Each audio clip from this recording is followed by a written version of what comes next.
How are you? Doing really good, man. Really good. How are you doing? Yeah. So our main business is the agency. So that's got a bit of pain in some industries, like I can imagine. we thought it was a bit of a downside just to have clients across such a wide range of industries. But now it's kind of helped us because there's some industries that have improved. There's some industries that are okay, and there's some that are just gone. Like kind of the travel, hospitality, Yeah, gyms, stuff like that. Yeah. Or shut, right? Yeah. So we at this end putting everything in to getting through this and being stronger at the end of it. Yeah. So we've changed our service offering, our messaging, everything, and we've completed that like in a couple of weeks. Nice, so like man. we turned everything around extremely quickly, and it's a service that the company is now offering to companies that are stuck. But this is not about me. This is about you. Yeah. yeah. Easy, man. Quick intro, because I like to do intros. And correct me if I'm wrong, right? Because I've had to have a look around to find out stuff about you to really create a solid intro. Let me just try it out, right? You're one of the best hackers around in terms of the growth hacking sphere, right? You're the founder of a site called Hack Your Agency, and for new hack every week. The people that subscribe to that are some of the best growth hackers in the world as well, right? You're an entrepreneur. You have like your hands in a lot of different pies, and you leverage the full power of social media to drive extraordinary performances for yourself and the ventures and the clients that you have. There's a lot more information out here as well about like you hacked to 70,000. What was it? There was a Facebook post with 70,000. Oh, yeah. Comments. 70,000 comments. I had a look at some of the stuff back in 2016. Yeah. You got an article to the top of TechCrunch for a startup, which led to like an 8-figure valuation. You ran a viral comp that produced 100K like in sales just for like a gym. And that only cost you $127. And you kind of followed by kind of some of the best growth hackers in the world, basically, right? And because your stuff's awesome. I mean, like I've been across your stuff now for a couple of years, and you do think kind of outside of the box, and you do find the actual growth hack that's out there, if that makes sense. Like, so have I got that right as an intro? Yeah, definitely. I mean, it's kind of hard to explain what I do because I do lots of different things. I just see myself as more and more these days as like a businessman. And I guess it's one of those things where like I always try to find the shortcut, the best way of doing something. And I just don't believe in other people's time frames on what something should take to do. Whether that's a one-off task or whether that's growth of a company. I think we don't need to put limits on things. It's just going to take whatever it takes. And that's been working for me. How do you mean about that? Like, cool, let's just start there, right? And so you don't believe that this is how it is, right? And you question everything. Could you just expand on that? Because I'm, in terms of this podcast, right? Like I'm trying to focus around the challenges that everyone like is actually having at the moment. And so that's kind of the first part. But the second part is to really share ideas. To share ways of thinking, to share hacks. Obviously, the growth hacker of the years on this podcast. And I want to kind of just get some insight into how you would approach, trying to perform in an environment like this. You know what I mean? But let's start with kind of how you think about things. Because I like how you started that. Yeah, definitely. Well, I mean, it's helping a lot in these times. So I've been able to spin up new companies that jump to, like making multiple 5 figures profit per week immediately, start them within a week right now.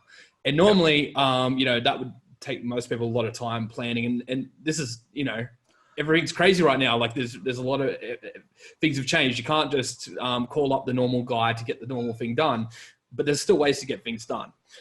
And I think it all comes back to, I've got this mindset and it started, I quit my job and started marketing like 5 years ago. And what happened was I started with an agency, predominantly like a web design agency. And it was funny because we had backed up with jobs and stuff like that. And I had heaps of stuff I had to build, just knocking out these WordPress websites.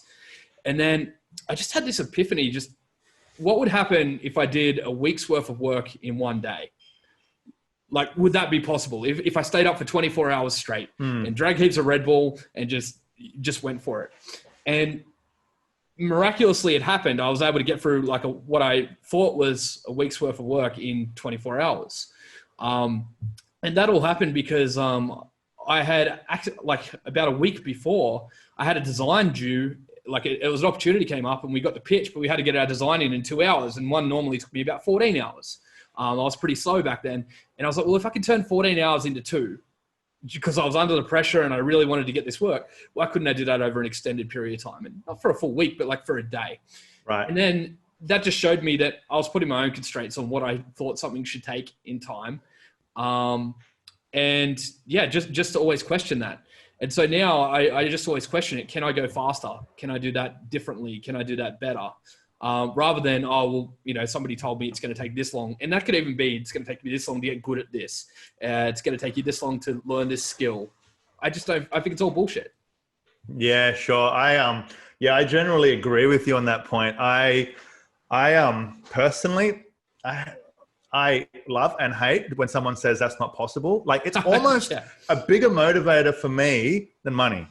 Now money like is really, really important, right? Because of the world that we live in and like it always has been. But it's almost like if you tell me I can't do something, I want to like try and prove you wrong for some weird reason. I don't know. It's like a rebellious streak in me or something. I think it's similar for you, right? Man, the funniest thing. So I was explaining this to my girlfriend the other day. So, you know, she's starting to see some success now and we're just talking about motivation and stuff.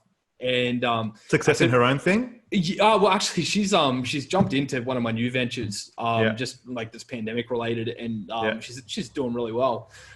But it's her first kind of win. And I said, look, motivation is a funny thing because when I started, everybody told me I was going to fail and I was an idiot for leaving my job and all this stuff, right? And that was awesome motivation.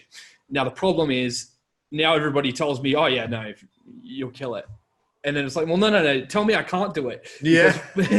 Because I've lost that entire spark. And, you know, we still talk about like, I used to work harder and I'm trying to get back to that now and find new motivations because the problem is I rely on the fact that I've got more skill now and it's much easier for me to get even better results than I would have got before, just right. skills and experience. But if I could work the way I used to work, combined with my skill, I could do crazy things. And that's what I'm working on now but that motivation's gone. The old one that I used, which was everybody telling me I couldn't do it. Yeah, it's an interesting one. I think, because I've also tried to hack it, like you can't fake tell me that I can't do it. Like I know when you're fake telling me and I know when you're actually saying it's not possible, you know, like I know, you know, like I think it's a trait of kind of the entrepreneurial kind of side of things. I mean, there's right? ways to hack it, I guess. Jump on Twitter and tell everybody you're going to do some crazy thing and they'll tell you you're a fucking idiot and you got no chance. And they'll mean it. And they'll mean it. Jump on Reddit, make some bold claims. You'll get shut down in a minute. Yeah, you will, won't you? But so in terms of the motivation side of things, so I think that's something that like a lot of people are going to be facing right now. I think, you know, because we get to kind of engage with a lot of like a wide scope of organizations out there and the people that work in them, like a lot of people are just stuck and not like doing anything right now. And, you know, like it's horrible that there's kind of the pandemic happening right now. That's terrible, right? Within that, there's opportunity still, right? And so like, what do you do to get yourself out of that kind of stuck point and say, actually, this is something that's happening? Because it seems like that you turned around in the last 2, 3, say weeks or whatever it was and said, actually, wait, there's something here. I should be doing something, you know? So how do you think about that? Or, you know, what do you say to people that are kind of stuck right now, you know? Yeah, it's a really good question. And for me, it's like, well, you know, the pandemic's bad. And like, I'm a really bad asthmatic. Like when I was a kid, I got hospitalized multiple times for it and stuff. So, you know, I'm high risk category, right? But I don't stress about it. I don't think about it like that too much because I just kind of think about it more. So if I'm stressed, imagine how other people are, because I can make money online. And if you've got a business that can make money online, or you can transition it to a way where you can make any portion of it online and stuff like that, you are in such an amazing position right now. You're in the top 10% already. And so I don't know really what to say to people with completely offline businesses as far as that motivation. But if you are able to pivot to something that still works, you are automatically in the top 10%, and you're automatically going to do really well. Maybe not immediately. Maybe it's going to take some time to adapt, but you're just in a very lucky position, even to be a business owner. You know what I mean? To be a business owner right now is amazing because you're in control. If you're an employee right now, well, there's no new jobs going. If you got laid off, you're kind of done. You're going to have a lot of trouble getting work. You're kind of at the mercy of the government right now. If you're a business owner, you're in a position of power. Yeah, it might be hard. You're going to have to pivot. You're going to have to work out how to make it work. And you might have a lot of mouths to feed as well. But at least you have power still. At least you have decisions you can make that control your outcome, because a lot of people don't have that right now. Yeah, that's an interesting one. And I think, but I think even for the people that are employees, right? I think, you know, you can still do side hustles, right? You can still learn totally. right now. There's so many things, like it's leveled the playing field, like in a way that I haven't seen ever before, right? Where it's like the inventory on Facebook ads is way up, but advertisers like are all stuck, and so they're not spending, right? And so you got to change. It was really hard to make a profit. Now it's like it's still hard, but it's way easier than it was before, right? But if you can find a way to be relevant, and if you can be good at kind of, you know, the foundational stuff of online marketing, right? That's the start, right? And I think, you know, there is something there, right? Well, I mean, yeah, definitely. I mean, even like, let's say you're an employee and you're doing a side hustle.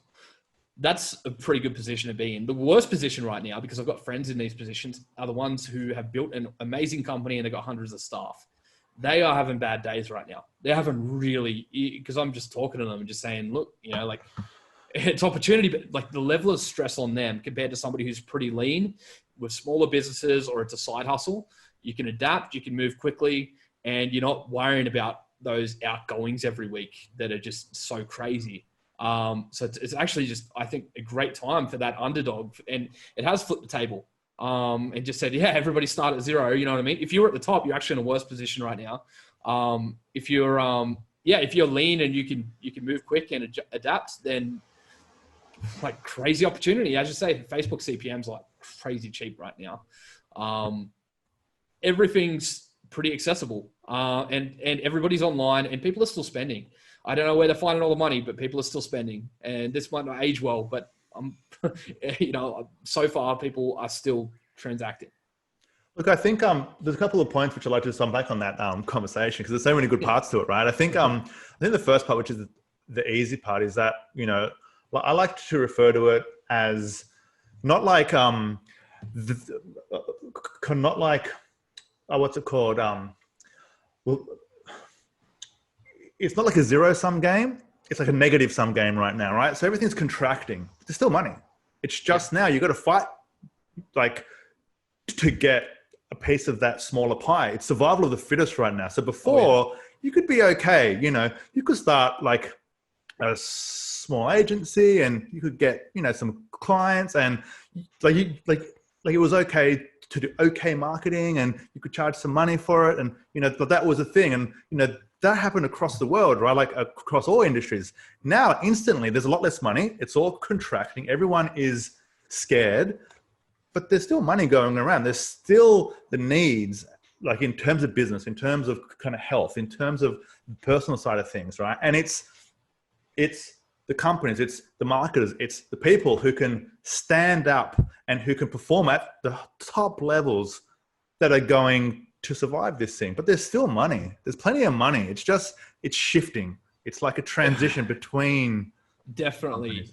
I mean, it's a funny situation, because I mean, we'll wait and see how the government continues to handle all of this. I'm closely watching what America and stuff's doing, because I think it's the backbone of it is going to be how people are, you know what I mean? Like, how much money is the government going to give people while we're closed down? And if that amount is a reasonable enough amount, then the people who are able to still operate a business and take that money because there's people still buying are the ones that are going to just kill it. And I'm seeing like a microcosm of this.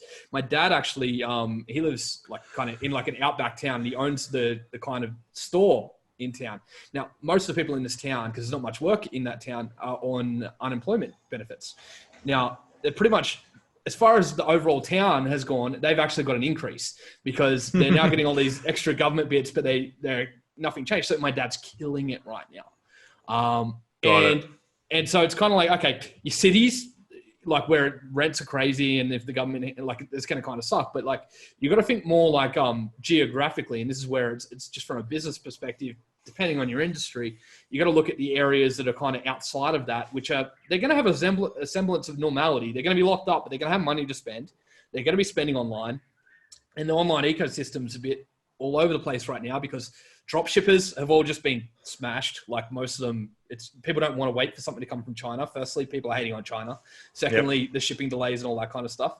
And it's kind of like, if you've got a local business, it's a pretty good time to do pretty well if you can pivot and make it work online. So let's talk about that one, because that was the second one. You said before that the people that had the bigger companies that had all the staff and have now stuck because the thing that they were selling is probably not selling as much, or everyone's stopped spending money. Well, anyone related to like banks and stuff like that, like the banks are not issuing credit cards and stuff right now. Anyone who's in the mortgage industry and stuff, they're all, any of those larger companies in those spaces, they're doing it tough. Yeah. And I mean, that's something that we're seeing as well. And I think the key in terms of the conversations I'm having with people anyway is that they need to pivot fast. They've got the resources, they've got cash still, I mean, like it's not as much as they had before. If they can move really quick and if they can be aggressive with the cost cutting to a level where they're still profitable, but then they have this asset of kind of staff, systems and processes, they can shift, right? But it's difficult. It's really hard right now to shift that size of organization, right? Yeah, I mean, you got to be smart about it, and you do have to move quick. But it's all about kind of seeing, okay, how are you going to be at the end of this? Because there's a few different scenarios you can kind of be in. There could be the kind where it's just like, well, we're going to have to lay off everybody and our business is done. Just if you own a gym right now, I mean, I know there's some people like renting gym equipment with their stuff. Like, let's face it, if you own a gym, you're pretty screwed. Yeah. But then you've got other businesses. So my mum manages a bowling club. She was able to keep on about half of her staff by converting them to contractors that are now doing the place up. Because this is all stuff they were going to pay contractors to do, like, painting the place and new roof and all that.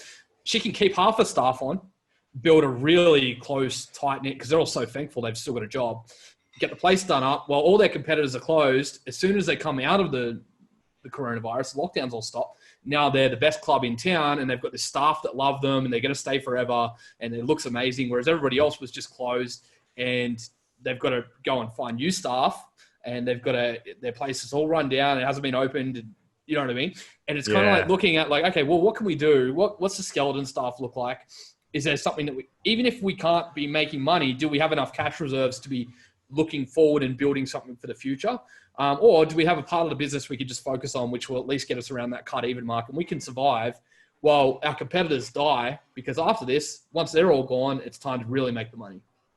Yeah, and I think that's a super point. I mean, not the fact that everyone is struggling, but kind of more that if you can make it through this and the majority are not, then the companies that are left are going to be able to really, expand quickly and see some awesome growth. I think that's what we saw after the GFC. That's what we saw after the .com. This is back in 2000. I mean, I'm that old now that I have seen these things happen. But if you can make it through, which is no easy feat, right? Because we don't know how long it is, and that's why it's about looking at, can I make it week to week? Do I have a business model? Because it's an indefinite amount of time at this point. I'm saying it's probably going to be 6 months. I could be way wrong. Could be 6 weeks. Could be 6 years. Who knows? So it's about, can I make it through the next week, and can I do that consistently? Yeah, I think that's fantastic. Let me jump to you just quickly. Have you had any businesses that were pre-pandemic that have now kind of had to transition, or that kind of have had to pivot? Yeah. So I know you have your hands in many pies. I'm just trying to see or understand kind of how you've pivoted kind of some of the things, just, in case someone is on this Zoom video series, just to get some ideas behind it. Yeah, definitely. So I've got one that I do a lot of equity deals where I'll come along and I'll see a business that I can scale up, and I'll get a sizable piece of equity in the company, normally around the 50% mark or something like that. And then, yeah, scale it up from there. Now, one of those is a coffee scrub company. So like a body scrub with coffee beans, really high quality product. And we've just been doing really well with it. Like it was just starting to really take off. I mean, I think we'd like 10x the sales in the last month or something like it was just starting to take off. But what's happened is we've had to now slow down and go, okay, the CPMs are great. We can get sales, but that upsell flow that we had is not working because people don't want to spend a large amount. So they want to buy, but they don't want to buy as much because we had like a pretty much buy 12-month supply for this much. And it was a really good deal for the customer and also for us. And with shipping and stuff, it all worked out really well. I've had to go and say, okay, no, we've got to recalculate the numbers because the whole market shifted, and where we could easily charge someone $150, now we can't. They'll spend $70. And so how do you make that make sense? And it's pretty much, okay, it actually was such a fundamental change. We're just still working it out. And because we're around that cut even mark right now, making a little bit of money, but not what it was. Yep. Now we know we can still stay afloat. Because we're lucky, none of us actually rely on the income from it. It's bonus money for all of us, which is great. We've got time to kind of work that out. But the big thing is just spotting that early that, okay, this has changed. We're no longer selling that upsell. It's not working. Why? What does that mean we've got to change to? How can we transition? And we don't know how long this is going to last for. Can we come up with a model that's going to work and get us through it? And so it's really just switching pricing strategies, which, I mean, it sounds like a basic thing, but it's kind of, if you've got a lot of stuff automated, then that's tricky. Yeah, right. And so are you able to share kind of some of the things which you're thinking about or the things which you're talking about, because I think, that this provides insight into kind of the questions that people kind of should be asking themselves, right? And how they should be thinking about, especially for commerce organizations that were like, yeah, we're making some sales still, but the profit's not as high, and we need to try and change how we think about it. So, I mean, I think there's a few things. The first one is, people are paranoid about shipping times right now. And I can give a crazy example, actually. So we've got a product, and this is like a pandemic time kind of product. It's in the PPE space, personal protective kind of thing. I won't say the exact product, but you can kind of guess it's one of about. I mean, this is going to go out to thousands and thousands of people. So you don't want a but bunch you of can guess competitors instantly. Exactly. But it's one of 8 or 12 potential things, right? And so what happened was we moved our price point, and we were playing with price point, and we moved it by $1. And what happened was, and this is, say it's like down or up? No. So let's say we're at $15 and we bump it to $16. Right. We dropped our conversion rate by 40%. From $1. And we're talking substantial amount of traffic, because now we're perceived as being in price gouging territory.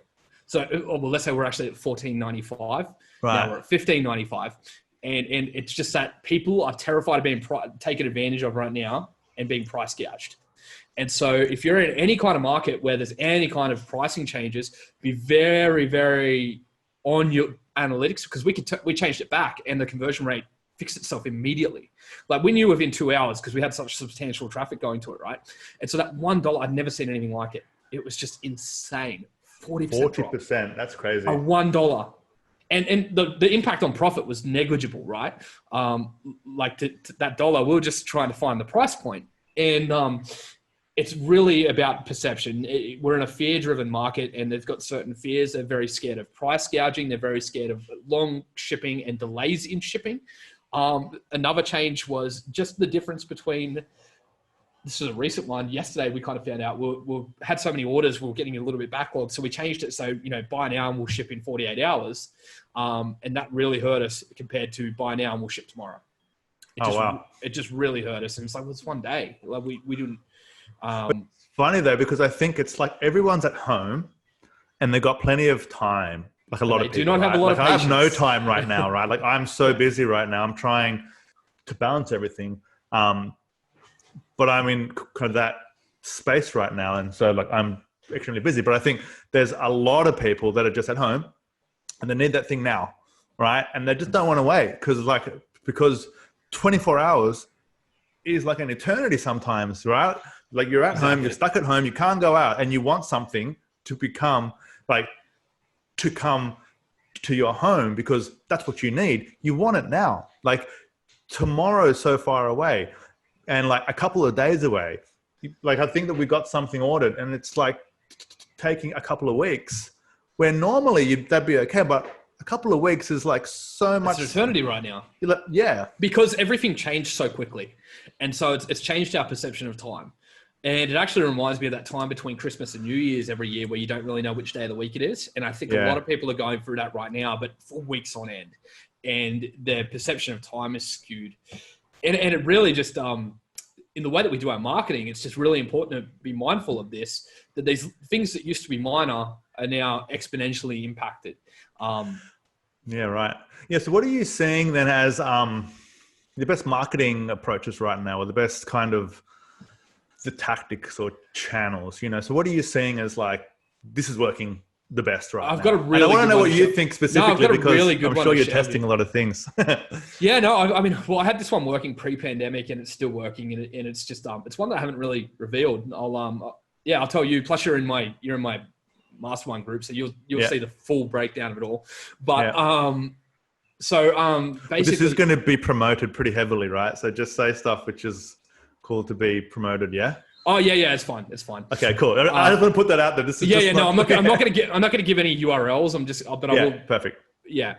So okay, so right now, impulse buys are happening a lot. People are stuck at home, so they'll jump in and they'll make that purchase. It's a pretty short time frame decision. So stuff like doing like abandoned cart SMSs and stuff like that's working really well. We made an extra $1,000 yesterday or the day before or something, just from the abandoned cart SMS and follow-up email on a Shopify thing.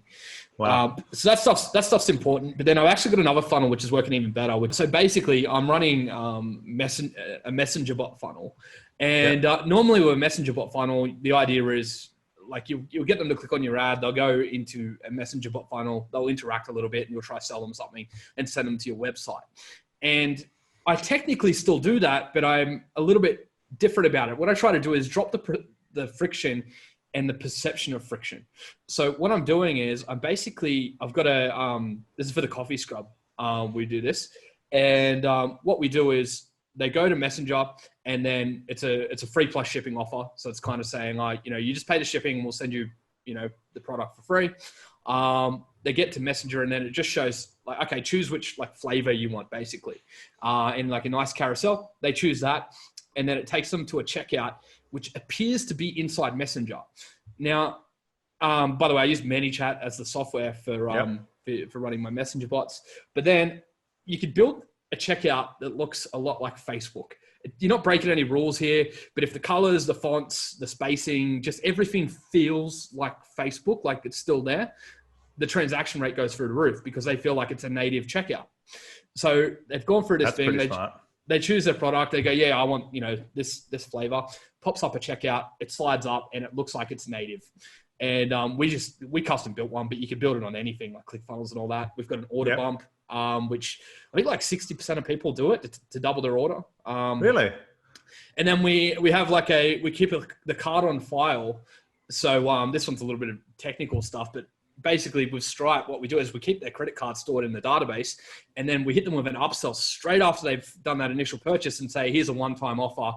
Do you want to do it? And if they say yes, it just bills their card immediately. There's no need to re-put anything in. Now, that gets interesting because the next day when we're about to ship to them, you could send them a thing and say, hey, we're just about to ship your order. Do you want us to chuck in, one extra of every flavor? It'll just be an extra this much. We could just put it on your card ending with 1, 2, 3, 4. If they reply yes, or they hit the button yes, we've already got their card on file. That's all in Messenger, is it? Is that all in Messenger? It is technically. Now it needs a developer to kind of set that up. That last bit's a little bit hectic, but it's a decent developer will knock it out in a day. But the idea is now we've got the card on file. We can do charges from Messenger just by them saying yes and not having to put any card details in again. And that lack of friction of just saying, oh yeah, like, and so it's just an example of the kind of stuff we're working on building out, that we drop the friction. Super smart, man. That's super smart. And that's, I think, a fantastic strategy for any e-commerce site, right? They should be doing that across the board. Yeah, you don't need like, I think it's all about, there's going to be more transactions inside Messenger. And the idea that if you can make it look like it's part of Facebook and it's native and it's like they're not leaving Facebook, they are much more likely to make an impulse buy. If it's a $1,500 product, this stuff doesn't matter. But if it's a small, under $100, under $100, especially under 50, especially if it's at the front of the funnel and you're just trying to get that first transaction, then I think this kind of strategies are just vital to get that conversion rate up, because you just don't have the drop off. They don't change their mind because it happens so quick. It's just done. And how hard is it to set up the first part, like that kind of integration through Messenger with ads behind it? Yeah, you would just with ManyChat, it's got a thing called the JSON ads tool, which basically just hooks up your ad to go straight into Messenger. Yep. Product selection, it's all drag and drop in ManyChat. And then you just got to have it open at checkout. Just build it on ClickFunnels or something and just change all the colors and fonts so it looks like Facebook. Put an order bump on there. Like, you don't need to be technical to do that. That's awesome. Thanks for sharing that, by the way. I'm sure there's a ton of value for anyone that kind of has an e-commerce site. And like, by the way, our conversion rate on that is 25% of people who click on the ad make a purchase. Whoa. Okay. Yeah. So that's profitable on the front end. Is that right? Yes, it's 100. Like, yeah, it's profitable on the front end before we even follow up for after sales and subscription products and stuff. That's why we've been able to make it work even in these times. We've been able to just kind of.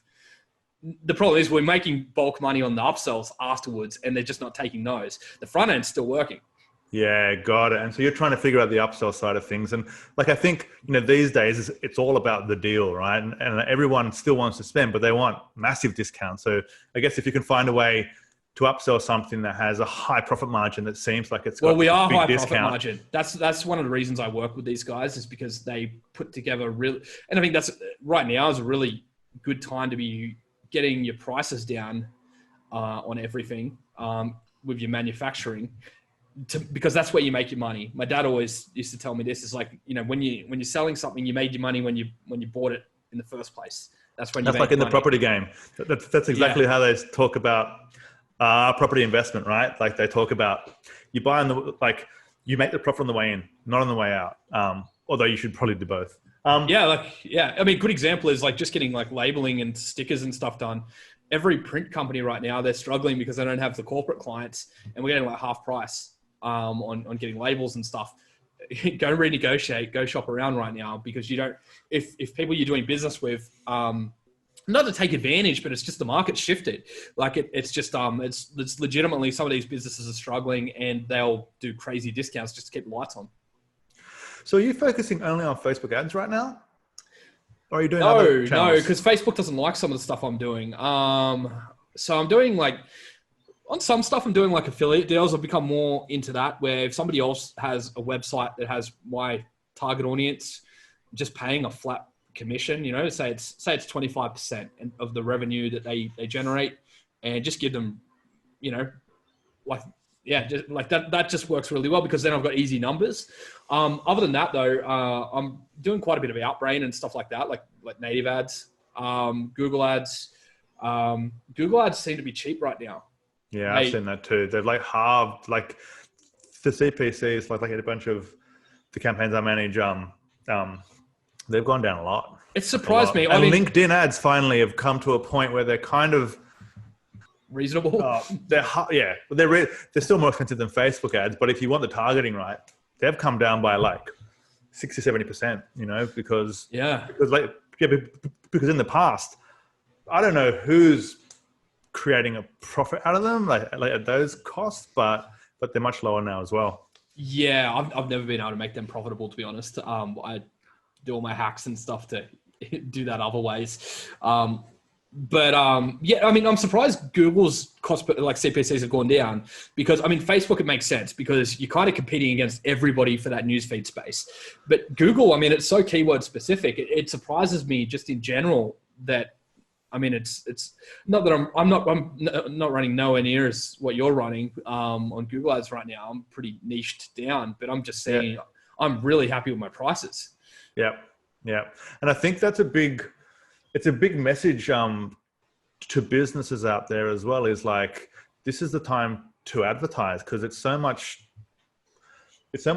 cheaper right now. But you do need a solid offer that talks to what the struggles are right now. And it's all about trying to solve issues, to solve challenges, right? And so I think kind of trying to pivot the message and the service and the product, or kind of like in some way to stay relevant. Like if you can do that, then advertise right now, you know? Totally. I mean, for me, it's been being really on the math, because having to change price points and change traffic channels and stuff like that, being on the math and knowing your numbers has been more important than ever, because what does that mean on the math? You know, let's just expand on that just a little bit. Okay, so it's kind of like knowing, okay, this is my conversion rate, and this is what working, just doing Excel spreadsheets and just working out, okay, this is my cost of goods, this is going to here, even including like my transaction fees and everything. It's kind of like, to cut even, I'm going to have to be paying this per click because my conversion rate's this on this traffic source. And because now it's about kind of, we don't know what's going to happen. So because of that, we've got to plan for more outcomes than usual. And so then we go, okay, well, what would happen if we had to drop our price by this much? Or what would happen if our traffic cost went up by this much? And we can do a few scenarios and just kind of know, oh, okay, that's the doom and gloom, but we'd be okay if this happened. And just really, having a tight handle on those numbers. Yeah, I think that's super important too. I think it's easier when it's e-commerce based, because it's really transactional. It's like, this is the transaction cost, this is the CPC, this is the CPE, you know, the cost per conversion, this is, you know, the ROAS and all that. It's much easier. Like are you like involved in any of kind of the service style businesses, is where it's not e-commerce right based? Now, because everything dropped off. I was doing a lot of lead generation, but none of it, like, it's all dropped off. Yeah, that's a nasty space to be in right now. And so you're finding it hard I just to sell the leads? I don't need the money, so I just walked away from it. Okay. It's kind of, I mean, I'm lucky that I've got multiple income streams. And so if something's just too hard, it's like, well, those leads, I would have to get the person I'm selling the leads to pivot their offer. I don't have enough control over the end outcome. These leads are worthless right now. And even if I can generate them, and so it's kind of like, okay, well, I mean, I could keep a lead system going, so when the good times happen again, but then that could be a long way away. I could just go ramp that up when I think the end is coming. Yeah, sure. That's awesome. What are you thinking in terms of actually how this has changed consumer behavior? You know, because things are changing, right? Like, you know, how are you seeing those changes happening? Well, I mean, so the impulse buys and lower dollar stuff is what seems to be it. And as you know, like my course is like, I don't even know how much it is, like $2,500 or something. And I just released like the micro course, that little bonus module. And that one, while we've been on this call, I think I've sold a dozen of them. You know, it's $200. And so it's kind of like, okay, that $200 mark, that's great right now. People will spend that. But they won't spend $2,000. They won't spend $2,500 very easily right now. They're just too protective of their savings. And I think large transactions are going to be really tough in all markets. And I think the smaller transactions and getting more of them, it's cheap to get eyeballs out there. And it's really just about, how can I get those, like what's my lower tier kind of offer? Because the consumers are more likely to jump at that. Because I've just not seen the conversion rate on big stuff. Yeah, for sure. Like I'm seeing, or in, like, I think what's important at the moment is that you kind of just need to market really well and to sell like extremely well, right? Like you can't just kind of half do things, right? Like it's all those kind of, it's like old school marketers, right? You know, kind of the direct response style marketers that had strong offer, strong guarantees, like, you know, try and create like an offer that is so hard to say no to, you know, those things at the moment are critical, right? Because everyone's so scared. And so we need to, as marketers, to inspire action and to take away all the risk, right? And I think that's critically important right now. And if you can do that, then you have a chance, because then all the marketing stuff will work so much better. Oh yeah, definitely. And I think it's, being a good copywriter right now is really important. I mean, you don't have to, you know what I mean? Anybody, if you know your market, now tap into the fears that they've got right now. They are just amplified, you know what I mean? If you're in the, like, anything around like helping people make more money in any way, right now is an amazing time, as long as you don't cost too much and you're really results driven, and also showing that your system works now. That's the big thing. People go, oh, that might have worked pre-COVID, right. But if you can show that what I've got works right now, then that's really a big thing. What I have noticed is people have more time to do research right now. In those, so while I do say, okay, yeah, the impulse buys are going crazy, we're also seeing a lot of people going to the About Us page and stuff like that, just to kind of go, and they've got the time. There's a portion of the market that's research orientated, and they'll put their time in right now. That's awesome. Yeah, that's awesome. That's awesome. So check the About Us page, right? And just kind of have a look at your analytics, right? Yeah, don't have coming soon there, like so many companies do. You know what I mean? Make sure you actually have, something that's relevant. And then the other thing is, I mean, are you sick of getting those emails that says how we're approaching COVID-19, blah, blah, blah? Yeah, I've unsubscribed, I think, from about 180 of them so far. It's like this thing of like, what's the words? They say, like, we're all in this together. I'm like, okay, cool. Like, I've heard that 180 times now. And like, you're open, which means you can sell to me. I'm like, just give me some value maybe instead. Like, here's some information. And even then I might still unsubscribe, by the way, because I haven't really talked to them in years. Well, yeah. I mean, it just seems like everybody's jumped on the excuse to try and reactivate their email list, but it's like your unsubscribe rate is going to be crazy on that. Like, I bought my 2-year-old niece a toy, like an electric car thing for Christmas. And apparently I need to know how they're handling the COVID-19. But like, I don't care. Like, just like, it's just, but what I would say is, like, on the flip side of that, if you have an offer that's relevant, don't go with this is how we're approaching COVID-19. Just put your good offer out there. People will know that it's relevant to now. I think that's super important, man. That's a super point. Yeah, just stand out right now. Like, that's a big thing. There's a lot of hate right now for making money in these times, though. I'll say that, man. I have never copped so many "I hope you get cancer" emails and stuff like that as trying to make money in these times. I don't care, but I just saying, if you got a thin skin, don't be vocal about trying to make money in any way right now. Look, I think on that point, this is something which I actually, like, since this whole thing started, I started actually emailing our database every single day, but just to share the experience that we're going through and just add massive amounts of value, right? Just kind of try to help, try to change the conversation, try to be myself, not be too scared of what people think, but, to be thought out. And it's been well received so far. Yeah, there's some people that kind of don't like that I'm pushing the marketing side of things, but kind of our perspective is that you want to keep your staff employed. Like, if you just kind of try to put, like, to kind of ignore what's happening and to put the head in the sand and to wait for the government thing or to hope everything turns back around again, your business is probably going to go down eventually, right? Especially like if this thing takes 6 months. And so it's our responsibility to market right now, like to keep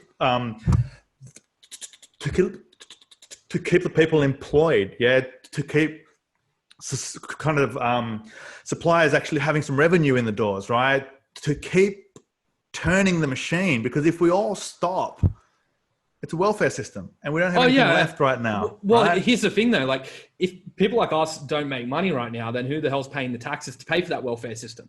Like, people just want an enemy right now. And I think they're very short-sighted with it. And I mean, there's an easy line to draw in the sand. You know what I mean? Like, are you providing value to society, or are you, because there's people hoarding and price gouging and stuff that are in no way providing value. But if you're adding goods to the market, if you're keeping people employed, if you're paying taxes, then at the end of the day, we're actually doing way more for society than anybody else. Than just sitting around. And look, just like on the final point, because just on the feedback to your email marketing and to your ads, you've got a very specific the style. Style. You have a very unique style. Yeah. How did you come up with that style? Because I think that was kind of the first thing. I was like, I feel it was like the first site I saw of yours, like back in 2016, 17 or something. It's like, hey, look, I'm too busy for you or something like that, right? And the whole thing I'm hard to hire website. I'm hard to hire website. That was the first time I saw it. And then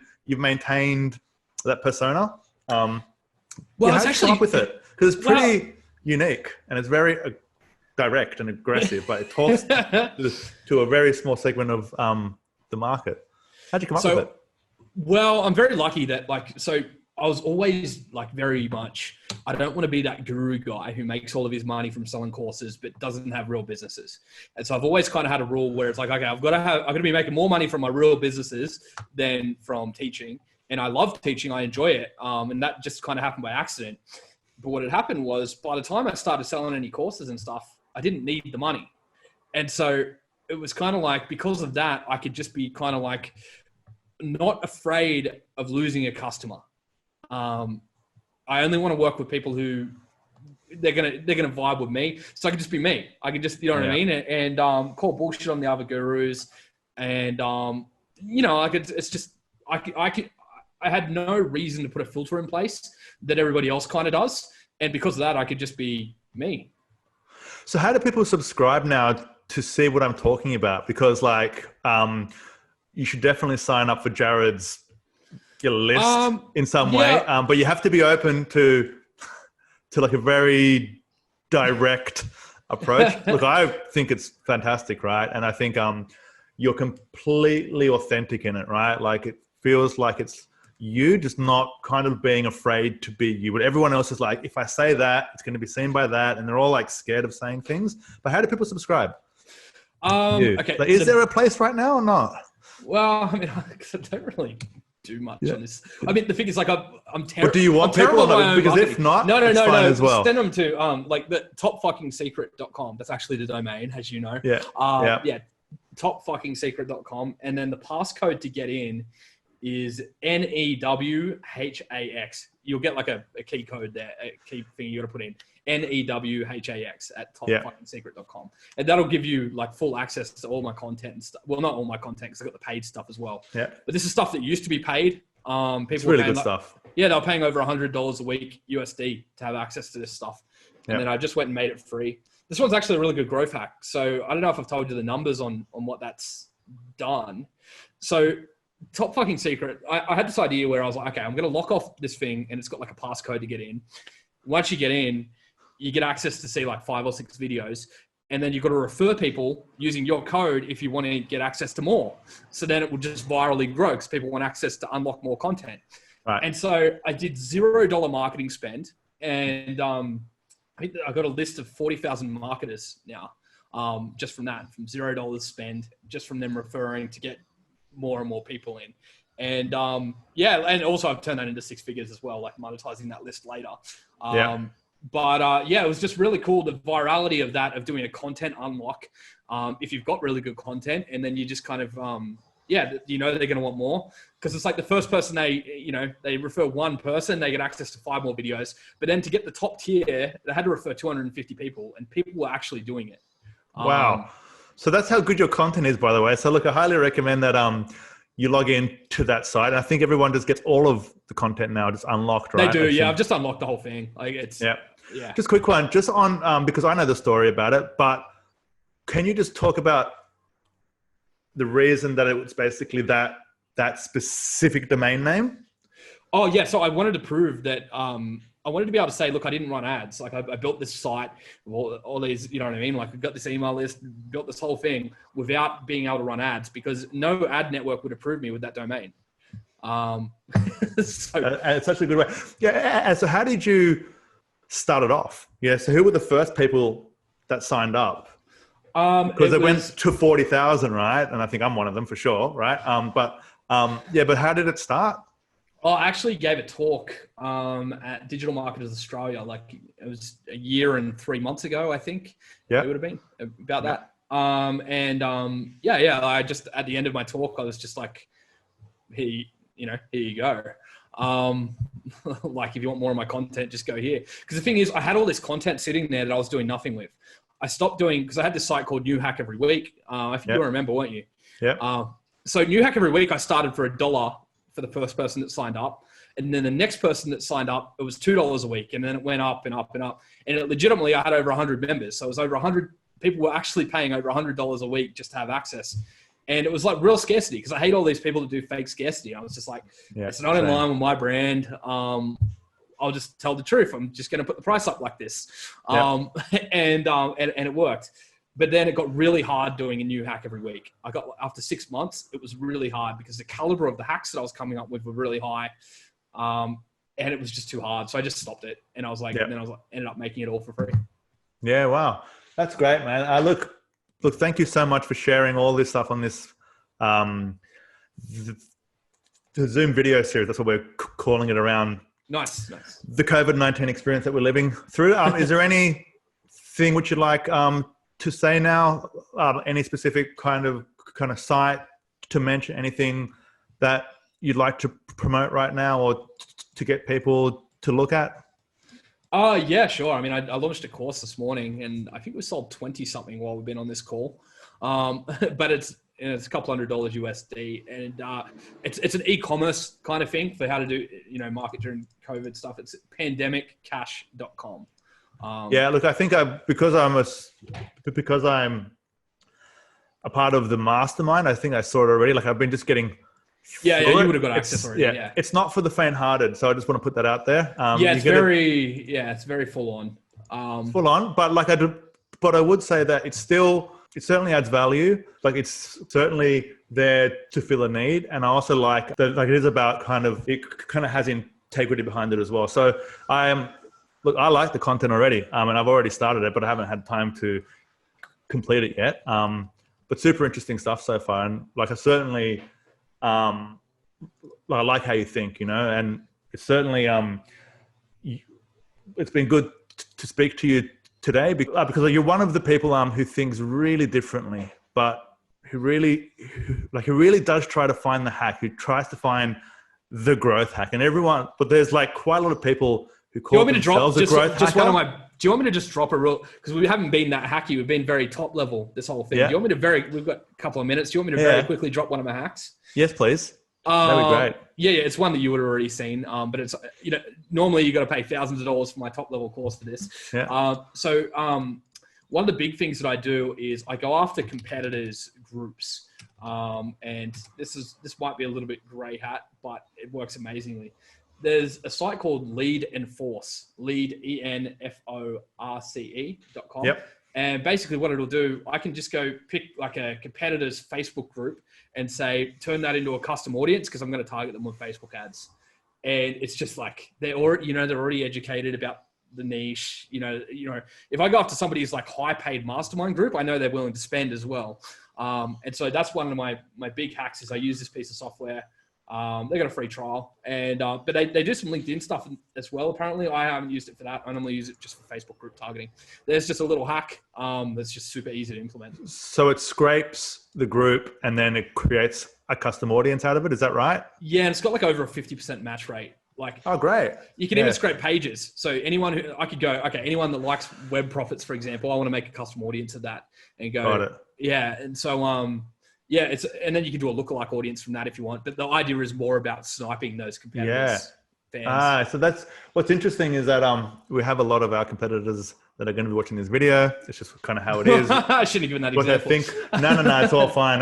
Hey, look, I'm sure they're doing some advanced stuff. But yeah, I think we've got about 1,000 or so competitors on our list, and we just continue to share with them, and we just try to stay ahead of the game. It's the Elon Musk strategy, man. It's like he gave up all those patents because he's like, screw it, it's just going to bring more innovation. You know what I mean? Right.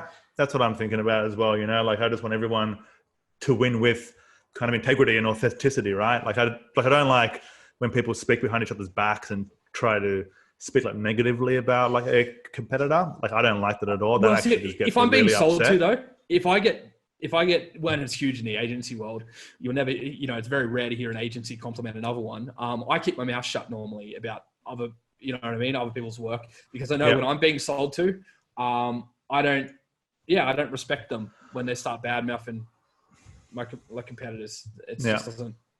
Why bother? Yeah, exactly. Win on your own merits. Right? Exactly. Just be awesome and just win, and I think that's kind of the message that is extremely important in this challenging time that we find ourselves in, right? Because you just need to be awesome right now. Like that's the thing that's going to win. It's not too difficult because everyone else is so stuck. Just take action and just be fast and be fast and aggressive right now. Yeah. Faces everything. But add value and be good in the world. You know what I mean? I think like if you can combine those things, right? Like and have empathy and all that stuff, you can win at the moment. And there's opportunity right now. And that's the message I'm trying to put out there as well. So thanks in terms of being a part of this Zoom video series. It's been awesome to chat. The people that are watching this, subscribe to Jared's stuff. It's awesome. And there's a lot of fantastic ideas out there that you're not going to find anywhere else. And that's something I can say with confidence. Yeah, awesome. Man, thank you so much for having me. It's been awesome. Fantastic, Jared. And I'll speak to you on the inside. Stay safe, man. Yeah, stay safe, man. We'll talk soon. Fantastic, brother. See you, man. Gotcha. Bye. Bye. Thanks for listening to the Growth Manifesto podcast.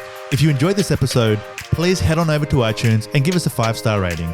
For more episodes, please visit growthmanifesto.com/podcast.